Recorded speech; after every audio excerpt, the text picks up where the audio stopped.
যে যেতে চায় তাকে যেতে দাও। যায় পাখি উড়ে, পল্লব ছিল অন্তর্মুখী, অল্প কথার মানুষ। ছোট্ট শহরের রঙিন আকাশ, গাছের ছায়া আর বইয়ের পাতা, এসবের মধ্যেই তার পৃথিবী। ভিড়, হইচই, বড় শহরের ঝলমল আলো তাকে টানত না। অন্যদিকে ঐশী ছিল একেবারে উল্টো চরিত্রের। সে ছিল প্রাণচঞ্চল, উদ্যমী, স্বপ্নে ভরা। সবসময় নতুন কিছু করতে চায়, দূরের পৃথিবী দেখতে চায়।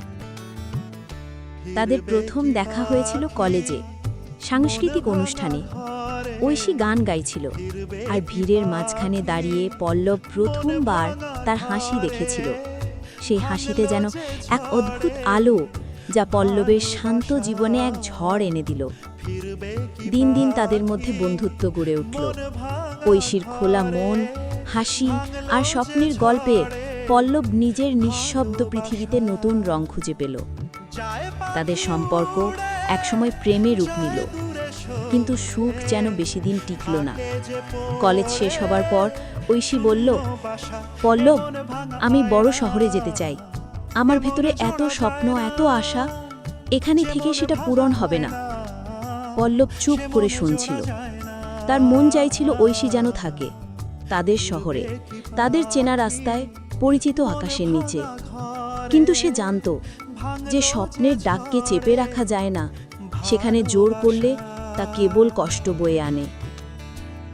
কিছুদিন পরে ঐশী আবারও বলল, তুমি হয়তো চাইছো আমি থাকি, কিন্তু আমার মন মানছে না পল্লব। আমার ভেতরে যে আগুন জ্বলছে সেটা আমাকে এগিয়ে নিয়ে যাবে। তুমি কি আমাকে আটকাবে? পল্লব ধীরে উত্তর দিল, না ঐশী, আমি তোমাকে আটকাবো না। যদি তুমি সত্যিই যেতে চাও তবে যাও। যে যেতে চায় তাকে ধরে রাখা ভালোবাসা নয়। ভালোবাসা মানে তো মুক্তি দেওয়া, হাসি মুখে বিদায় জানানো। ঐশীর চোখ ভিজে গেল। সে জানত পল্লবের এই কথার আড়ালে লুকিয়ে আছে হাজারো কষ্ট, হাজারো অপূর্ণতা। বিদায়ের দিনটা এসেই গেল। স্টেশন ভরেছিল মানুষের ভিড়। ট্রেন ছাড়ার আগে ঐশী শেষবার পল্লবের দিকে তাকালো। চোখে জল, ঠোঁটে কাপা হাসি। পল্লব হাত নেড়ে বিদায় জানালো, যদিও তার বুক ভেঙে যাচ্ছিল। ঐশী দূরে চলে গেল, বড় শহরের আলোয় নতুন জীবন শুরু করল। কেরিয়ার, স্বপ্ন, নতুন মানুষ, সবকিছুতে সে ব্যস্ত হয়ে পড়ল। অন্যদিকে পল্লব রয়ে গেল ছোট্ট শহরে। একা হলেও সে ভেতরে গর্ব অনুভব করত, কারণ সে ভালোবাসতে শিখেছে বাধাহীনভাবে, শর্ত ছাড়া।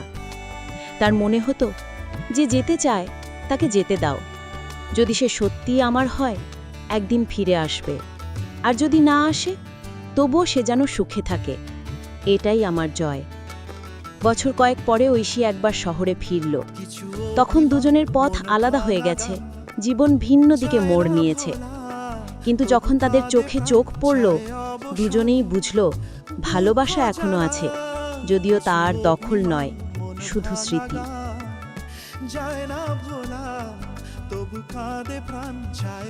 শিক্ষা।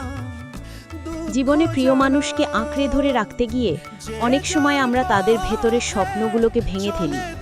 কিন্তু আসল ভালোবাসা মানে হলো প্রিয়জনের সুখের পথে তাকে মুক্তি দেওয়া। কারণ ভালোবাসা কখনো শিকল নয়, ভালোবাসা হলো মুক্তির আর এক নাম। যে মনে ভাঙা হয় না, সে মনে জোড়া যায় না। এ মনে ভাঙা